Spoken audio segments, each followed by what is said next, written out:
Hello friends, நான் ரம்யா. இன்னைக்கு வந்து 4 types of indicators என்ன and அதோட uses என்ன, ஸோ இதெல்லாம் பார்ப்போம். இப்போ இண்டிகேட்டர்ஸ்லாம் எதுக்கு யூஸ் பண்ணுறாங்கிறது பார்ப்போம். அதாவது இப்போ ஒரு லாங் டேர்மாக இன்வெஸ்ட் பண்ணுறீங்க, ஒரு 10 இயர்ஸ்க்கு இன்வெஸ்ட் பண்ணுறீங்கன்னா, ஒரு 1000 rupeesக்கு பண்ணுறீங்கன்னா ஒரு 10 இயர்ஸ் கழிச்சு அது 2000 3000க்கு போகும். ஸோ அதுக்கு வந்து நம்ம டெக்னிக்கலாக பெருசாக அனலைஸ் பண்ண தேவையில்லை. ஃபண்டமெண்டல்ஸ் தான் மேக்ஸிமமான எஃபர்ட்டை போடுவாங்க. ஏன்னா ஃபண்டமெண்டல் கம்பெனி எப்படி இருக்குது, க்ரோத் எப்படி இருக்குது, அது வேல்யூ எப்படி இருக்குது, ஃப்யூச்சரில் என்னென்ன ஆகும் அப்படிங்கிறதுக்கு ரொம்ப அனலைஸ் பண்ணுவாங்க. ஸோ அது வந்து ஃபண்டமெண்டல் அனாலிசிஸ்ன்னு சொல்லுவாங்க. பட் இது வந்து நம்ம ட்ரேடிங்க்கு யூஸ் பண்ணுறது வந்து டெக்னிக்கல் அனாலிசிஸ். அதாவது பீப்புளோட சைக்காலஜியை தான் மொத்தமாக வந்து அது சொல்லும். ஸோ அந்த டெக்னிக்கல் அனாலிசிஸ்லேயே நிறைய டைப்ஸ் இருக்குது. ப்ரைஸ் ஆக்ஷனை வச்சு யூஸ் பண்ணுறது, இண்டிகேட்டர்ஸ் வச்சு யூஸ் பண்ணுறது, அந்த மாதிரி நிறைய இருக்குது. ஸோ அதில் இண்டிகேட்டர்ஸ்னால் எதுக்குன்னா, அதாவது இப்போ பீப்புள் வந்து ஒரு ரியாக்ஷன் வந்து எப்படி இருக்கும், ஒரு நியூஸ் வந்துச்சுன்னா அதுக்கு ரியாக்ஷன் எப்படி இருக்கும், இல்லை ஜென்ரலாக வந்து ஷார்ட் டேர்மில் ஒரு 5 minutes 5 daysோ இல்லை 10 daysக்கோ அது வந்து எப்படி இருக்கும், அவங்களோட சைக்காலஜி எப்படி இருக்குங்கிறது தான் அது இன்டைரக்டாக நம்மளுக்கு இண்டிகேட் பண்ணுது. ஸோ இன்றைக்கி வந்து 1000 ரூபாய் போட்டால் நாளைக்கு வந்து 1010 ரூபாய்க்கு வருமா, இல்லை 800 ரூபாய்க்கு குறையுமா. ஸோ அந்த மாதிரி வந்து ஸ்விங் ட்ரேடிங்கில் பண்ணுவாங்க. அண்ட் இன்ட்ராடேயில் வந்து இப்போ வந்து இந்த நிமிஷம் போட்டோன்னா அடுத்த நிமிஷத்துக்கு வந்து என்ன இருக்கும், அதாவது ஒரு 1000 இருந்துச்சுன்னா 1002 ஆகுமா, 1003 ஆகுமா. ஸோ அதெல்லாம் வந்து ப்ரெடிக்ட் பண்ணுறதுக்கு தான் இந்த இண்டிகேட்டர்ஸ். ஸோ பீப்புளோட சைக்காலஜியை பேஸ் பண்ணி நம்ம ப்ரைஸ் ரேஞ்சை வந்து நம்ம ப்ரெடிக்ட் பண்ணுறோம். ஸோ அதுக்கு தான் இந்த இண்டிகேட்டர்ஸ். ஸோ அது என்னென்ன இண்டிகேட்டர்ஸுங்கிறத பார்ப்போம். இப்போ இதில் பார்த்தீங்கன்னா 4 types ஆஃப் இண்டிகேட்டர்ஸ் இருக்கும். அது என்னென்னா trend, volume, momentum and volatility. அதாவது இது என்னன்னா, நம்ம வந்து ஒரு ப்ரைஸ், ஒரு 50 பேர் இருக்காங்க ஒரு ஊர்லன்னு வச்சுக்கோங்க. அதில் வந்து ஒரு 10 பேருக்கு வந்து ஸ்டாக் வாங்குறாங்க. அவங்களுக்கு வந்து ஒரு 100 ரூபாய் அந்த கம்பெனி, ஒரு ஏபி கம்பெனிக்கு வந்து 100 ரூபாய் வந்து விலை அப்படின்னு அவங்க டிசைட் பண்ணுறாங்க. ஸோ அவங்க என்ன பண்ணுறாங்க, இன்னும் ஒரு செட் ஆஃப் பீப்புள் இருக்காங்க, 10 பேருக்கு 100 ரூபாய்னா இன்னொரு 10 பேருக்கு ஒரு 110 ரூபான்னு நினைக்கிறாங்க. ஸோ ஆட்டோமேட்டிக்காக என்ன ஆகுதுன்னா,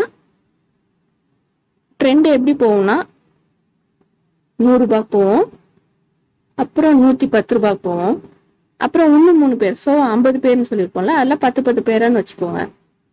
50 பேர்ல 10 பேருக்கு சில பேர் 100ன்னுவாங்க, சில பேர் 110ன்னுவாங்க, சில பேர் 150ன்னுவாங்க, சில பேர் வந்து திடீர்னு இந்த வேலைக்கு வந்துருவாங்க, இங்க 90 ரூபான்னு வந்துருவாங்க. ஸோ இதில் என்ன நடக்குதுன்னா, அவங்க வந்து டிசைட் பண்றது வந்து ரிவர்ஸ் ஆயிடுச்சுன்னா அது வந்து டவுன் ட்ரெண்ட். இது ஒரு டவுன் ட்ரெண்ட், இது அப் ட்ரெண்ட். இது ஈக்குவலா ஸ்ட்ரெயிட்டா போச்சுன்னா அது ரேஞ்ச் பவுண்ட். ஸோ இதை தான் வந்து அவங்க ட்ரெண்டுன்னு சொல்றாங்க. ஸோ இதை இண்டிகேட் பண்றது தான் நம்மளுக்கு ட்ரெண்ட் இண்டிகேட்டர்ஸ். ஸோ அது அப் ட்ரெண்ட்ல போதா, இல்லை டவுன் ட்ரெண்ட்ல போதா, இல்லை ஸ்ட்ரெயிட்டாவே போதா அப்படிங்கிறத காட்டுறதுக்கு தான் அது ட்ரெண்ட் இண்டிகேட்டர். ஸோ ட்ரெண்ட் இண்டிகேட்டர்ஸ்ல நிறைய டைப் இருக்கு. அதாவது என்னன்னா, மூவிங் ஆவரேஜ்னு இருக்கும், மூவிங் ஆவரேஜ், அப்புறம் வேற என்ன, எம்ஏசிடி, அது ரெண்டுமே ஒன்று தான் கிட்டத்தட்ட. MACD and then super trend, இந்த மாதிரி நிறைய இருக்கு. ஸோ அது எல்லாமே வந்து ஒரே ஒரு விஷயத்தை தான் நம்மளுக்கு இண்டிகேட் பண்ணும். ஸோ எப்போ வந்து ட்ரெண்ட் ரிவர்சல் ஆகுது, எப்போ கண்டினியூ ஆகிட்டு, என்னன்னா வால்யூம்.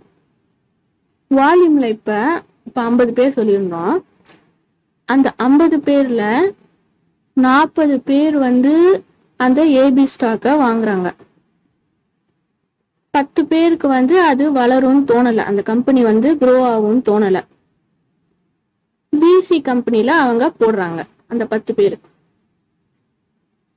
ஸோ நம்ம ஆப்வியஸா எது வந்து நல்ல கம்பெனின்னு நம்ம டிசைட் பண்ணுவோம், ஏபிங்கிறது தான். ஏன்னா இதுல தான் வால்யூம் வந்து 40 கிட்ட இருக்கு, நிறைய இருக்கு. ஸோ அதனால நம்ம இதை தான் சூஸ் பண்ணுவோம். ஸோ இந்த மாதிரி எதுல வந்து வால்யூம் ஜாஸ்தியா இருக்கு, எந்த ஸ்டாக்ல ஜாஸ்தியா இருக்கு, ப்ளஸ் எந்த ஸ்டாக்ல எந்த வால்யூம் கிட்ட எந்த ப்ரைஸ் கிட்ட வால்யூம் ஜாஸ்தியா இருக்கு அப்படிங்கிறத டிசைட் பண்றதுக்கு தான் வால்யூம் இண்டிகேட்டர். இதுல என்னன்னா சாதாரணமா ஒரு வால்யூம் சார்ட் வரும், இப்படி இப்படின்னு இருக்கும், நிறைய இருக்கும். ஆன் பேலன்ஸ் ஓபிவின்னு இருக்கும், ஆன் பேலன்ஸ் வால்யூம் இண்டிகேட்டர் இருக்கும். அப்புறம் வால்யூம் ப்ரொஃபைல் இருக்கு, வால்யூம் சார்ட், இந்த மாதிரி நிறைய இருக்கு. அதுல நிறைய டைப்ஸ் இருக்கு. ஸோ அதுல எல்லாமே வந்து வால்யூமை வந்து டிசைட் பண்றது தான். அடுத்தது என்னன்னா மொமெண்டம். ஸோ மொமெண்டம்ல நீங்க என்ன பார்ப்பீங்கன்னா,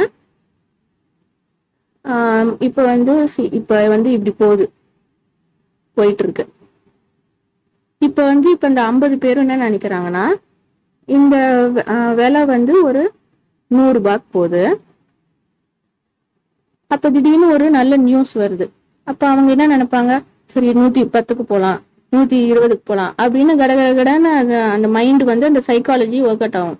ஸோ அதாவது எப்படி சொல்ற, ஸ்பீடு வந்து ஜாஸ்தி ஆகும். ஓகே, ஸ்பீடு தான் வந்து மொமெண்டம் சொல்லுவாங்க. அதுல வந்து இப்ப டக்குன்னு 1 or 2, அதாவது இது எவ்வளோ இதுல நடக்குன்னா ஒரு 5 minutesல நடந்துரும்னு வச்சுக்கோங்க. ஸோ இது நல்ல ஸ்பீடா அப்படியே ஒரே ஃபோர்ஸ்ல போகுது. 100 ரூபாய், 102 ரூபாய், 103 ரூபான்னு கடகடன்னு போகுது ஸ்பீடு.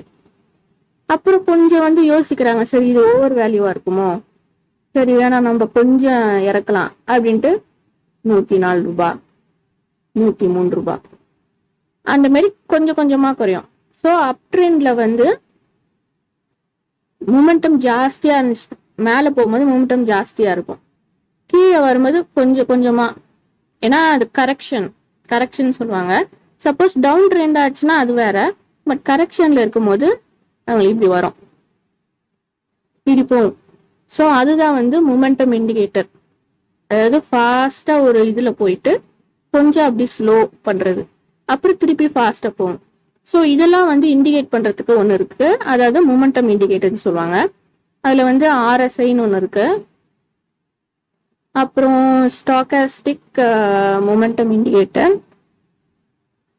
ஸோ இதெல்லாம் வந்து ரொம்ப பாப்புலரான ஒரு இண்டிகேட்டர்ஸ். அதாவது எப்படின்னா, இது வந்து நம்மளுக்கு கொஞ்சம் டக்குனு ரிவர்சல் எப்போ வரும், இல்ல கரெக்ஷன் எப்போ முடியும், எப்போ ஸ்டார்ட் ஆகும், ஸோ அந்த மாதிரி விஷயம்லாம் இதுல வந்து நம்ம கண்டுபிடிக்கலாம்.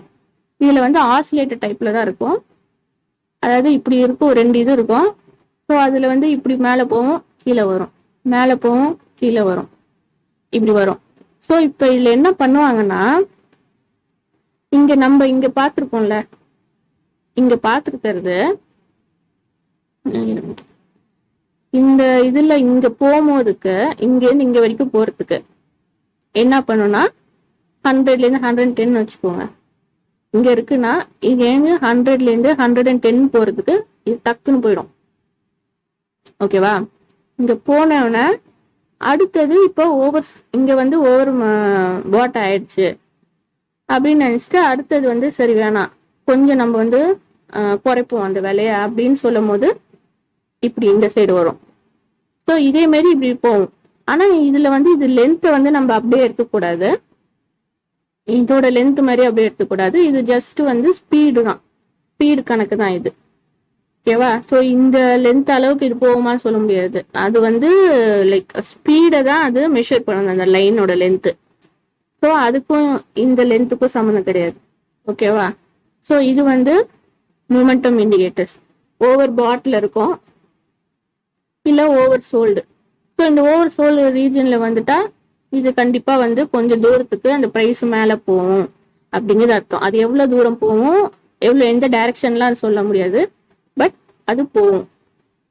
ஸோ அடுத்தது வந்து கடைசி இது வந்து வாலட்டாலிட்டி இண்டிகேட்டர். வாலட்டைல் அப்படின்னா நம்மளுக்கு வந்து எப்படி சொல்றது, நிறைய ப்ரைஸ் ஃபிளக்சுவேஷன். அதாவது இப்போ இந்த ப்ரைஸ்ல தான் இப்போ ஆயிட்டு இருக்கு, அதாவது ப்ரைஸ் மூவ்மெண்ட் இருந்துட்டு இருக்கு ஒரு வாரமானு வச்சுக்கோங்க. திடீர்னு ஒரு நல்ல நியூஸ் வருது.